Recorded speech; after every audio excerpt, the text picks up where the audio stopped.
여러분 살아가시면서 염려와 걱정이 많지 않으십니까? 많은 걱정거리들이 있습니다.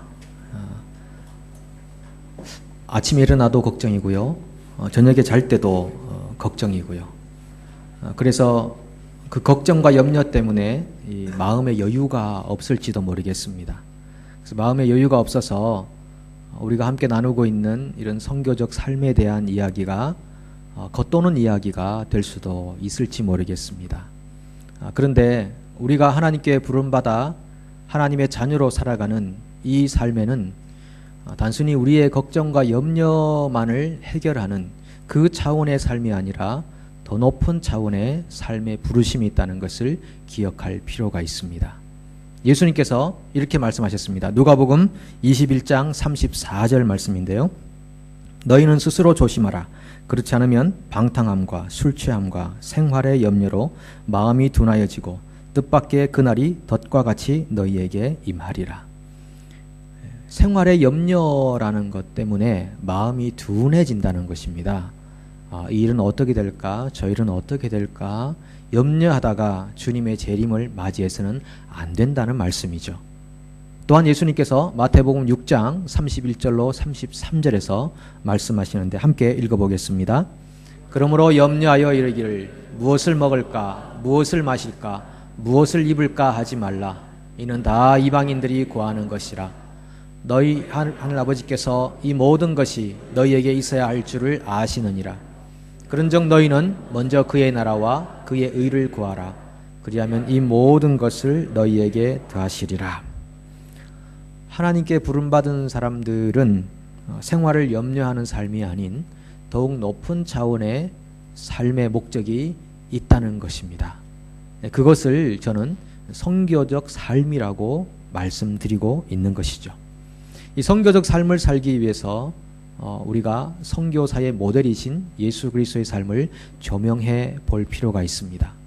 선교사이셨던 예수님의 삶은 한마디로 자기를 비우신 삶이었습니다. 빌립보서 2장 7절의 표현처럼 오히려 자기를 비워 종의 형체를 가지사 사람들과 같이 되셨고, 예수님은 오히려 자기를 비워서 자기를 더 견고하게 하실 수 있는 분인데 오히려 자기를 비워서 사람들과 같이 되시고 종의 형체를 가지셨다는 말씀이죠. 자기를 비우신 예수님께서 자기를 따라오는 사람들에게 하시는 말씀이 있습니다. 마태복음 16장 24절에서 누구든지 나를 따라오려거든 자기를 부인하고 자기 십자가를 지고 나를 따를 것이니라. 자기를 비우신 예수님이 자기를 따라오는 사람들에게도 동일하게 요구하시는 것이 첫 번째 컨디션이 자기를 부인하라는 컨디션입니다. 자기를 비운다, 자기를 부인한다. Deny yourself라고 되어 있고 또 make himself nothing이라고 되어 있고 또 어떤 성경 번역에는 자신의 특권을 버림이라는 말로 번역되어 있습니다. make himself nothing, 자기 자신을 아무것도 아닌 것으로 만드는 것, 그것이 자기를 비우는 것입니다. 우리 살아가면서 얼마나 자기가 무엇인가처럼 보이려고 애를 씁니까? 그것은 자기를 비우는 게 아닙니다. 자기를 부인하는 게 아닙니다. 자기가 아무것도 아닌 것처럼 여길 수 있는 삶, 그것이 자기를 비우는 삶이고 버리는 삶인데 예수님께서 그것을 가장 첫 번째 조건으로 우리에게 요구하셨습니다.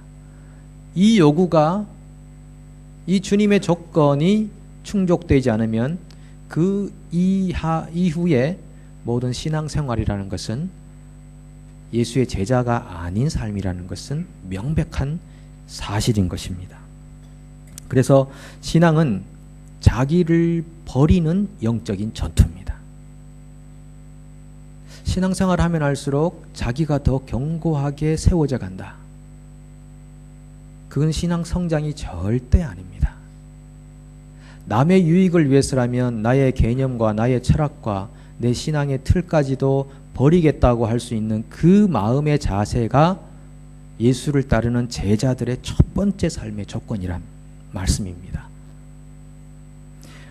우리에게는 스스로 그어놓은 경계선들이 많이 있습니다. 그러고서는 그것을 신앙의 성장이라고 많이 표현하죠. 내 믿음이 참 좋아졌다. 그래, 예배는 이렇게 드려야 돼. 예배 순서는 이렇게 돼야 돼. 이런 찬양을 해야 돼. 신앙생활은 이렇게 하는 거야.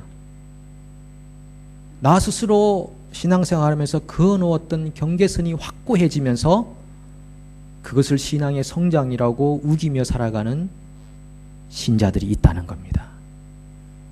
근데 그거는 예수님께서 말씀하셨던 자기를 부인하고의 첫 번째 조건과 정반대되는 길입니다. 어찌 그것을 믿음의 성장이라고 표현할 수 있겠습니까? 절대 그럴 수가 없는 것이죠. 사실 예수님의 방식이 사람에게 맞추려고 자신의 철학과 개념과 규칙을 다 버리셨던 삶이셨습니다. 다음 이야기를 보면 잘 알 수 있습니다. 한국 사람이 가장 많이 사용하는 단어가 있는데 연구에 의하면은 사람이라고 하는 단어입니다. 그 다음 단어가 때라고 하는 것입니다. 그 다음이 일 이렇게 나갑니다. 첫 번째가 두 번째가 사람, 때, 타임이죠. 시간에 관한 이야기를 가장 많이 한다는 겁니다. 영어를 사용하는 사람들이 가장 많이 사용하는 단어. 첫 번째가 타임입니다. 시간. 두 번째가 person, 사람입니다. 영어든 한국말이든 동일하게 많이 사용되는 단어가 사람과 시간에 관계된 이야기라는 겁니다. 종합해보면 우리 사람들은 사람에게 관심 많고 시간, 때에 관심이 많다는 겁니다. 이 이야기를 들으면서 이런 기고된 글을 보면서 하나 깨달은 바가 있습니다. 예수님께서 자기를 비우신 인간 사랑이 얼마나 놀랍고 깊은 진리인가 하는 것입니다. 예수님은 사람도 아니셨습니다. 네, 그분이 사람으로 오셨고 예수님은 시간을 창조하신 분이지만 스스로 시간 속으로 자기를 가두셨습니다. 우리 사람이 가장 소중하게 생각하고 있는 사람과 시간, 그 두 가지를 예수님께서 스스로 자기를 비우심으로써 세상에 나타내셨다는 것입니다. 여러분, 누군가를 위해서 여러분이 가지고 계셨던 철학과 개념과 틀이라고 하는 것을 내어버리실 수가 있으시겠습니까? 그분에게 유익하다면, 내 주장을 철회하고 싶지 않으십니까? 그분에게 유익하다면, 혹 우리 자녀들과 다음 세대에게 유익하다면 내가 그려왔던 신앙의 틀이라고 하는 것을 한번 내어주실 수 있지 않으시겠습니까? 그게 되지 않으면 성장한 사람이라고, 성숙한 사람이라고 절대 말할 수가 없습니다. 우리 부모님들은 자식을 사랑합니다. 그래서 우리가 종종 아이들하고 자녀들하고 외식하러 나갈 때 뭐라고 합니까? 너네가 먹고 싶은 거 먹으러 가자. 그러지 않습니까? 물론 우리 개중에는 너네는 앞으로 먹을 일이 많이 있으니까 오늘 우리 부모님이 좋아하는 거 먹으러 간다, 따라와. 뭐 그런 분이 간혹 있다고 들었습니다. 동서남북 한두 가정씩 있다고 들었는데 대부분의 부모님은 그러죠. 너네가 먹고 싶은 거 먹으러 가자 이럽니다. 저는 이런 것이 선교적 삶이라고 생각하는 겁니다. 부모님이 왜 먹고 싶은 게 없으시겠습니까? 먹고 싶은 거 많지 않습니까? 부모님들도. 그런데 너네가 먹고 싶은 거 그것 같이 내가 먹어줄게. 자신의 철학과 선호를 버리는 겁니다. 이게 선교적 삶의 방식이고 출발이지 않겠냐는 겁니다. 그저 오직 자식을 위해서만 그런 것이 아니라 타인을 위해서도 그럴 수 있다면 그건 정말 예수님을 따라가는 제자들의 삶의 모습이라는 거죠. 전 성경 읽다가 홀리데이, 이 구약 성경에 보면 하나님의 거룩한 날 이런 말들이 많이 나오잖아요. 홀리데이. 정말 이 거룩한 날을 거룩하게 보내라. 6일간 열심히 일하고 7번째 날에 너희가 홀리하게 홀리데이를 보내라. 근데 그 말씀을 읽다가 제가 이런 생각이 들었습니다. 그래, 홀리데이, 이 거룩한 날이 요즘 할러데이로 바뀐 겁니다. 한번 글자를 띄워보시면 이 홀리데이가 할러데이로 바뀌었다는 겁니다. 그러면서 홀리하게 보내지 않고 그냥 세속적으로 보내는 날로 변질됐다는 겁니다. 그런데 홀리의 Y가 헐러데이로 할 때 I로 바뀌었습니다. 누군가가 그런 얘기를 합니다. Y가 U가 아니냐는 겁니다. 그런데 I는 나가 아니냐는 겁니다. 원래는 홀리데이는 당신, 주님을 위해서 혹 타인을 위해서 살아갈 수 있는 날, 그날이 홀리데이인데 요즘은 나 중심으로 살아가는 할러데이로 이 날들이 바뀌어 버렸다는 것입니다. 우리의 믿음이라는 것은 내 신앙의 틀이 견고해지는 거, 내 인생의 철학이 튼튼하게 세워지는 거, 그래서 누구도 내 신앙을 건드릴 수 없게 만들어지고 누구도 내 신앙으로 다 점검을 받아야 되는 상황으로 발전된다면 이건 홀리데이가 아니라 할리데이로 가는 것입니다. 하나님의 거룩한 성도로서의 어떤 변화라는 것은 I를 Y로 바꾸는 것입니다. 그거 되지 않으면 주님이 우리를 부르신 첫 번째 조건부터 맞지 않는다는 겁니다. 그 말은 뭡니까? 하나님의 사람이 아닐 수 있다는 겁니다. 왜 예수님께서 마지막 날에 내가 너를 도무지 모른다고 말씀하시는 겁니까? 다 나 중심적인 신앙생활과 삶을 살아왔기 때문에 예수님께서 나는 너를 도무지 모른다고 하시는 겁니다. 근데 그 본인은 굉장히 신앙이 좋은 것으로 생각하고 평생 살아왔는데 얼마나 황당한 결과를 맞이하겠냐는 겁니다. 그래서 우리에게 필요한 것은 자기를 부인하고 자기 중심적인 모든 사고로부터 벗어나고 자기를 비우신, 아무것도 아닌 것처럼 자기를 만드신 주님처럼 자기를 아무것도 아닌 것으로 내려놓을 수 있는 삶, 그때부터 신앙의 성장과 영적인 변화는 일어난다는 것입니다. 그래서 여러분, 너 중심에, 나 중심이 아닌 너 중심의 이런 선교적 삶을 살기 위해서 우리에게 필요한 코드가 하나 있는데 그것이 바로 약함이라는 코드입니다. 강함이 아니죠. 약함이라는 코드죠. 사도 바울이 고린도 교인들 앞에 나아갈 때 어떻게 나갔냐 하면 3절 말씀처럼 내가 너희 가운데 거할 때 약하고 두려워하고 심히 떨었노라. 아니, 사도 바울이 왜 약할 필요가 어디 있습니까? 왜 두려워할 필요가 어디 있습니까? 심히 떨 필요가 어디 있습니까? 자신이 얼마나 강한 사람입니까? 내세울 것이 많은 사람입니까? 그런데 그는 약했다고 말합니다. 두려웠고 떨렸다고 말합니다. 그렇게 표현하는 이유는 4절과 5절이라는 이유 때문인데요. 4절과 5절이 이렇게 말하죠. 한번 읽어볼까요? 내 말과 전도함이 설득력 있는 지혜의 말로 하지 아니하고 다만 성령의 나타나심과 능력으로 하여 너희 믿음이 사람의 지혜에 있지 아니하고 다만 하나님의 능력에 있게 하려 하였노라. 바울이 자신의 강함을 드러내지 않고 약하고 두렵고 떨었던 이유는 하나님의 능력이 나타나게 하기 위해서였습니다. 자신의 능력을 10분 발휘해서 사람들에게 어떤 힘으로 제압하는 그런 모습에는 하나님의 능력은 나타날 수가 없는 것입니다. 하수구 막혀 있으면 물이 흘러갈 수 없는 거 아닙니까? 자신의 강함과 능력이 가득 차 있는데 어떻게 하나님의 능력이 그것을 흘러 사람들에게 나갈 수 있겠습니까? 절대 나갈 수 없는 것입니다. 바울이 약해질 때에 하나님의 능력이 나타났습니다. 자신의 특권을 다 사용하지 않았을 때, 자신이 내세울 수 있는 것들을 내려놓았을 때, 그때 하나님의 능력이 사람들 앞에 나타나기 시작했습니다. 바울이 과시하려면요, 자기 학력 과시할 수 있습니다. 바울만큼 그런 최고의 학문을 한 사람이 얼마나 많이 있겠습니까? 최고의 학문을 냈습니다. 그리고 자기의 그 신비한 영적인 체험들을 과시할 수 있었습니다. 세 번째 하늘까지 갔다 왔다, 천국까지 갔다 왔다는 거 아닙니까? 근데 그 얘기를 자기가 합니까? 아닙니다. 14년 동안이나 가만히 있습니다. 침묵합니다. 14년 후에 잠깐 언급합니다. 저 같으면, 여러분 같으면 한번 체험하고 나면 1시간 내에 300명에게 전달될 것 같습니다. 내가 천국 갔다 왔다. 그렇게 하는 이유는 천국을 보여주고도 싶지만 나는 그런 사람이라는 것을 넌지시 보여주고 싶은 마음이 있는 것입니다. 난 그런 사람이라는 겁니다. 바울은 14년 동안 자기의 영적 체험을 말하지 않았습니다. 그리고 그가 내세우려면 얼마나 신령한 그런 은사들을 내세울 수 있었겠습니까? 그가 손을 얹은 즉 병자가 치유되고 귀신이 떠나가는 그런 역사가 얼마나 많이 있었습니까?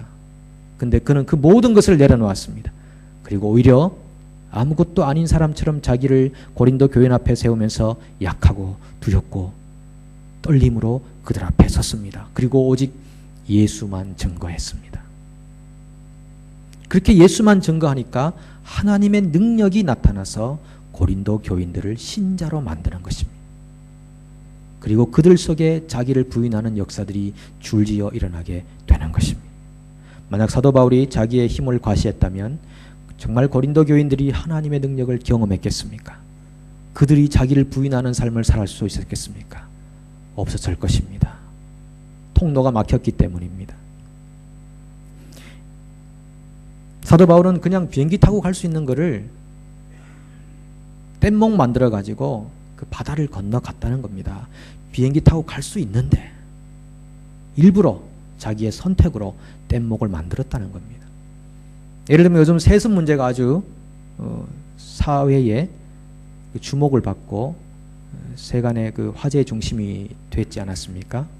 뭐 벌써 오래된 일입니다만 여러분 세습 자체가 잘못된 것일까요? 예를 들면 아버지가 정말 혹은 어머니가 힘들고 어려운 그 목회 현장 거기서 정말 주를 위해 십자가를 지는 마음으로 충성하고 헌신했는데 그 자녀가 그것을 보고 나도 아버지가 가신 길을 어머니가 가신 길을 가야 되겠다 모든 걸 권리를 내려놓고 그 길을 간다면 그 세습이 정말 오히려 존경스러운 세습이 아니겠냐는 겁니다. 왜 세습이 문제인가 하면은 아버지가 가지고 있는 힘과 명예와 자리라는 것을 아들이나 딸이 자신의 권력으로 강함으로 이용하려고 하는 것 때문에 그것이 문제가 되지 않겠냐는 겁니다. 정말 올바른 정신을 가진 자식이라면 강한 방법을 선택하지 않고 오히려 더 어려운 방법을 선택해서 그 길을 가야 되지 않겠냐는 겁니다. 그렇지 않다면 그건 정말 주님의 말씀에 순종하는 삶이 아닌 거죠. 자기를 부인하는 삶이 아닌 것입니다. 우리는 잠재의식 속에 누군가에게 강하게 보이고 싶은 그런 속마음이 다 있습니다. 그래서 힘으로 누르려고 하고요. 포지션으로 누르려고 하고요. 직분으로 누르려고 하고요. 재력으로 누리려고 하고요. 사회적 위치로 누르려고 하고요. 한국인들은 싸우다가 안 되면 뭐라고 합니까? 너 나이 몇 살이야? 이렇게 물으면서 나이로 누르려고 합니다. 뭔가 제압하고 누르고 이렇게 함으로써 자기가 우위를 선점하고 그리고 좀 더 편리한 길을 가고 싶은 겁니다. 내가 좀 위에 서야 편리한 길을 갈 수 있는 겁니다. 그래서 우리 잠재의식 속에는 그런 누르고 싶은 마음들이 있지만 그런 강한 방법으로 다가갈 때는 하나님의 능력이라 나타날 수 없습니다. 하나님의 능력은 약함이라는 삶의 선택을 하는 사람들을 통해 나타나게 되어 있습니다. 하나님은 사도 바울의 강함을 통해 선교하지 않으셨습니다. 교회의 강함을 통해 자신을 드러내지 않으셨습니다. 나의 강함을 통해 하나님의 능력을 나타내지 않으셨습니다. 여러분 삶 안에 왜 하나님의 능력과 역사가 나타나지 않는지 아십니까? 너무 강합니다. 너무 자아가 똘똘똘 스스로 뭉쳐져 있는 겁니다. 자존심이 너무 셉니다. 자아의 고집과 주장이 너무 셉니다. 그래서 하나님의 능력이 질식한 겁니다. 나타날 수가 없는 것입니다. 여러분 우리가 강해지면 세상이 변하겠습니까? 아닙니다. 교회가 강해지면 사회가 변할까요? 아닙니다. 내가 강해지면 옆 사람이 변할까요? 아닙니다. 강해지면 잠시 사람들로 하여금 일시적으로 수능케 만들 수 있습니다. 그러나 시간이 지나면 절대 원자리로 돌아가거나 더 악화된다는 것을 기억할 필요가 있습니다. 저는 한국 땅에 들어왔던 이 복음사역의 역사 이 두 가지 얘기를 통해서 우리가 살아가야 할 삶의 실제적인 선교적 삶은 무엇인가를 생각해 봅니다. 한국 땅에는 개신교보다 가톨릭이 먼저 들어왔습니다. 18세기 말에 가톨릭이 들어왔고 그 당시에 남인이라고 불리던 그 세력, 정치 세력가들이 가톨릭에 관심을 가졌습니다. 그래서 이승훈이라는 사람을 중국의 북경에다가 보내면서 가톨릭이 어떤 종교인지 좀 알아보고 오라고 파송을 합니다. 이승훈이라는 분이 북경에 가서 신부를 만나고 거기서 이 하나님 말씀을 듣게 됩니다. 그리고 예수를 주로 고백하면서 한국인 최초로 세례를 받습니다. 세례를 받고 들어올 때 묵주를 가져오고 그리고 교리서와 기하학 책들을 가지고 들어옵니다. 그때부터 조선 땅에 가톨릭 교회가 생겨나기 시작합니다. 1800년에 정조가 죽은 다음에 정조의 사후에 이 가톨릭 세계 안에 커다란 핍박의 현상이 일어나기 시작합니다. 가톨릭 안에 굉장한 핍박이 일어나게 되는 큰 하나의 계기가 하나 있었는데 그게 뭐냐 하면 황사영의 백서라는 사건이었습니다. 핍박이 일어나면서 그 당시에 순교한 많은 사람들이 있었는데요. 이승훈을 비롯해서 정약종 이런 분들이 순교하고 그리고 정약용은 유배를 가게 됩니다. 이제 새로운 종교를 접하고 예수라는 분을 알게 되고 그분에게 자기 인생을 맡기려고 하는 그런 굉장한 이런 복음적 변화의 현장에서 조정이 가톨릭을 심각하게 박해했던 그 기준점에 황사영의 백서라는 사건이 있는데 이 황사영은 순교당하고 참수당했던 정약종의 사위였습니다. 이분이 어떻게 했느냐 하면 북경에 있는 주교에다가 비단백자를 써가지고요. 비단에 쓰여진 글씨, 이 백서라는 말이 그 말인데 비단에다가 글을 써가지고 북경의 주교에다가 요청을 합니다. 그래서 친구, 동료를 통해서 북경으로 보내려고 했는데 그만 출발하기도 전에 발각이 되어버린 겁니다. 그래서 조정이 그 백서를 들고 읽어보는 거죠. 그 내용이 어떻게 됐냐 하면 지금 가톨릭에 대한 박해가 굉장히 심합니다. 그러니까 청나라 그 공주를 우리 조선 왕에게 주어서 사위를 삼으십시오. 그런 다음에 이 조선이 청나라의 명령에는 꼼짝 못하도록 만들어 달라는 요청이 있었습니다. 그리고 제일 마지막 부분에 가면은 유럽에 있는 가톨릭 국가들 중에서 한 5, 6만 정도의 군사들과 무기를 싣고 조선 땅으로 보내서 조선 국왕에게 종교의 자유를 달라고 압박을 해달라는 그런 내용이 비단에다가 쓰여져 있었던 겁니다. 조선 조정은 격분했습니다. 나라를 팔아서 종교의 자유를 허락하겠다는 거예요. 그래서 300여 명의 순교자가 있게 되었습니다. 저는 이 글을 보면서 이거야말로 강함의 방식으로 접근하려고 했던 실패의 사례라고 생각했습니다. 하나님의 복음의 역사를 나타내려고 하는 그 일에 왜 군사와 무기와 어떤 왕이라고 하는 그 권세를 사용하냐는 겁니다. 십자가의 방식은 그런 방식이 아니었다는 겁니다. 그것 때문에 조선 땅 안에 가톨릭 박해가 심하게 일어나게 되었다는 겁니다. 그 외에도 몇 차례 순교자들이 생기고 계속적인 박해가 일어났었습니다. 이건 자성하는 목소리인 거죠. 그와 반대로 이 개신교 안에 이 하나님 복음의 역사가 일어나면서 정말 민초와 같이 주님 앞에 자기의 인생을 헌신했던 많은 사람들이 있었습니다. 제가 가톨릭과 개신교를 잘못된 그 접근과 잘된 좋은 접근이라는 방식으로 말씀드리는 건 아닙니다. 그런 사건들이 있었다는 걸 말씀드립니다. 이 개신교 안에 초기에 정말 하나님의 복음의 방법으로 사역했던 많은 사람 중에 한 사람이 있는데 이 사람이 서상륜이라는 사람입니다. 이분은 1849년 평안도 의주에서 태어났습니다. 그래서 이분이 30세가 되었을 때 이제 중국과 이 청나라와 이 조선 땅의 국경 지역으로 가서 사업을 하려고 동생과 함께 갔다가 그만 죽을 병에 걸리고 말았습니다. 그래서 주위에 친구들의 그 권면으로 그 당시 아일랜드에 선교사로 와 있던 그 헌트라는 의료 선교사가 있었는데 그 선교사에게 가서 좀 치료를 받으라는 권면을 받습니다.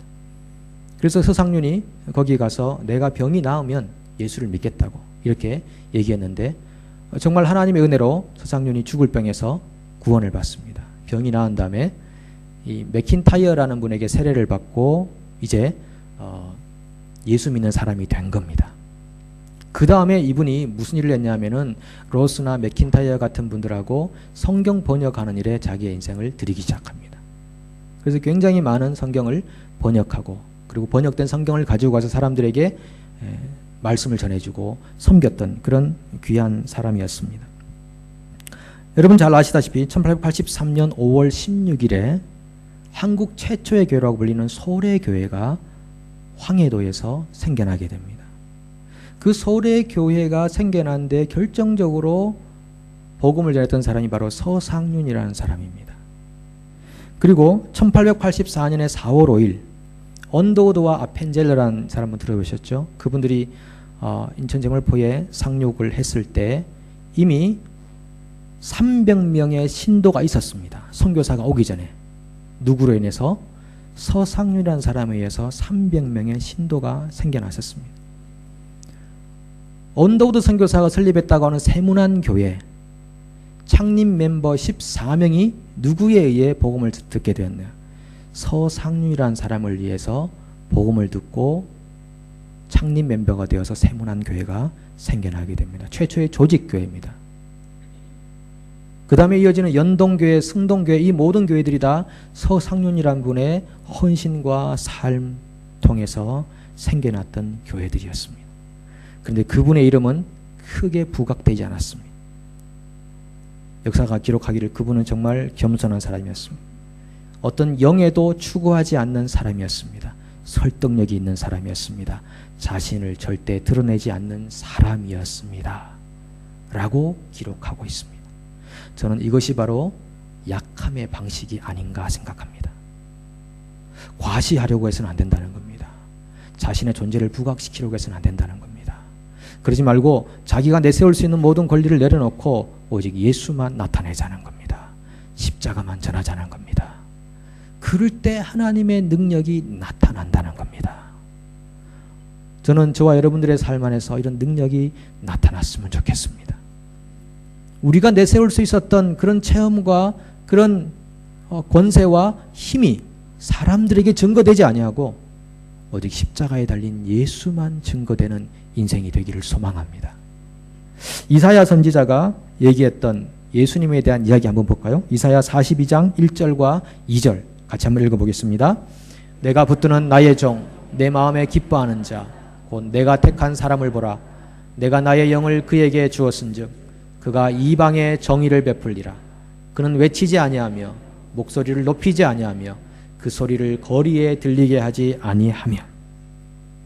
여기서 말하는 나의 종, 이분이 바로 예수님이신데 예수님은 외치지도 목소리를 높이지도 울부짖지도 않았다는 겁니다. 요즘 유명인사들처럼 뉴스와 미디어에 떠들썩하게 등장하지 않았다는 겁니다.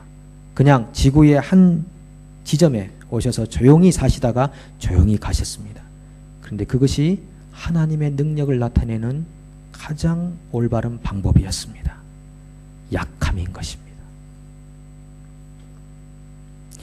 사랑하는 여러분, 우리는 사람에게 관심 많고 때에 관심 많고 일에 관심 많습니다. 그래서 나의 때에 안 맞춘다고 화를 냅니다. 내 일을 힘들게 한다고 화를 냅니다. 사람들에게 내 감정을 쏟아붓습니다. 그는 자기를 부인한 삶의 모습이 아닙니다. 이제 강함이 아닌 약함의 방법을 한번 살아보시지 않겠습니까? 잘못했다. 내가 미안하다. 나를 버릴게. 너에게 맞출게. 그렇게 조용히 묵묵히 사도 바울처럼 서상륜처럼 그렇게 살아가시지 않겠습니까? 그럴 때에 우리가 염려하고 있는 모든 삶의 문제도 주 안에서 온전하게 해결될 것입니다. 기도하겠습니다.